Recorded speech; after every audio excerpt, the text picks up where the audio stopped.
Alors je me prénomme Jérôme, donc du coup je suis animateur salarié sur ce beau site qui est la Maison de la Châtaigne depuis une quinzaine d'années. Et je défends le territoire, l'arbre que vous avez derrière moi, donc le châtaignier, les produits qu'on peut faire avec.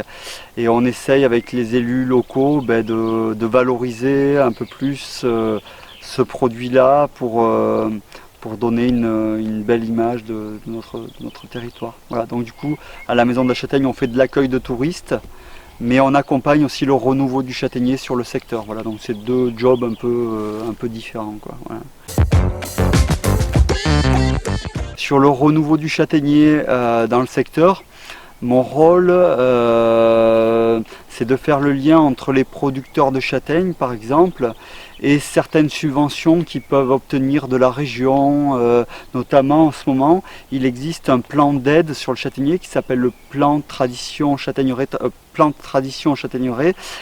qui est valable en Ardèche et dans le Cantal en fait. Donc c'est la région Rhône-Alpes-Auvergne qui a mis ça en place. Et donc les paysans de notre région, ici les agriculteurs de notre région, peuvent obtenir des subventions à la plantation de châtaigniers et à l'élagage de châtaigniers. Et du coup, on a un rôle d'aller voir les terrains pour dire si on peut planter du châtaignier, si on peut élaguer des châtaigniers, si ça vaut le coup de les élaguer, voilà, des choses comme ça. Donc qui permettra une valorisation économique du produit un petit peu plus tard. Voilà, donc on a ce rôle-là et plein d'autres. Par ailleurs, voilà, sur le site de la Maison de la Châtaigne, on est plus sur de l'accueil touristique. Donc on reçoit des gens, là aujourd'hui on avait des Bretons, des Normands, donc on est là pour expliquer le patrimoine bâti, le patrimoine, le savoir-faire, etc. Sur le site de la Maison de la Châtaigne. Voilà. En fait, ce qu'il faut comprendre sur le village de Mourjou, sur lequel on est aujourd'hui, il s'est créé il y a une trentaine d'années une fête de la châtaigne. Fête de la châtaigne qui a lieu l'avant-dernier week-end d'octobre, qui a été organisée par le comité des fêtes à l'époque sur le village et qui a amené très vite 5 000, 10 000 personnes. Et donc du coup, il y a eu une fête qui a pris une ampleur assez phénoménale en fait, puisqu'il y a certaines années, on est arrivé à 15 000 voire 20 000 spectateurs. Donc c'est pas rien. Et c'est dans cette continuité-là que on a pu créer cette Maison de la Châtaigne. Donc elle a été créée en inaugurée en 1999.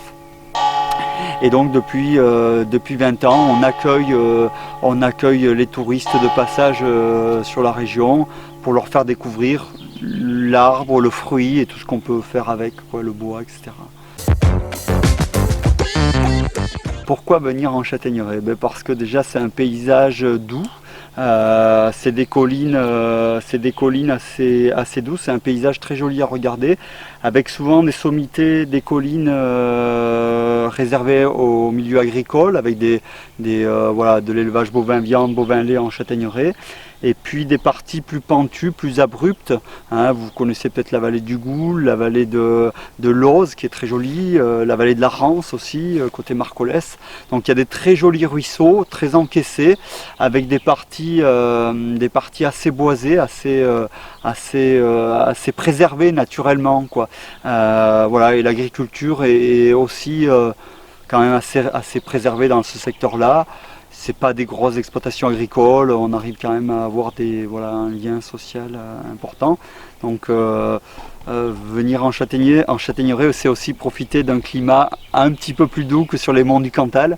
Sur les monts du Cantal, on est un petit peu plus haut en altitude, on arrive à 1500-1600 mètres assez facilement.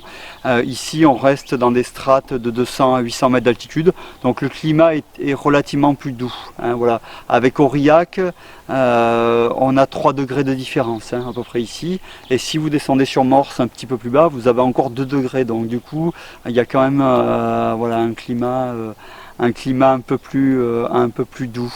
Et qu'est-ce que j'aime bien en Châtaigneraie aussi, c'est le bâti, parce que je trouve que les maisons granit et schiste, ça donne un mélange très harmonieux et ce sont souvent de très très belles maisons.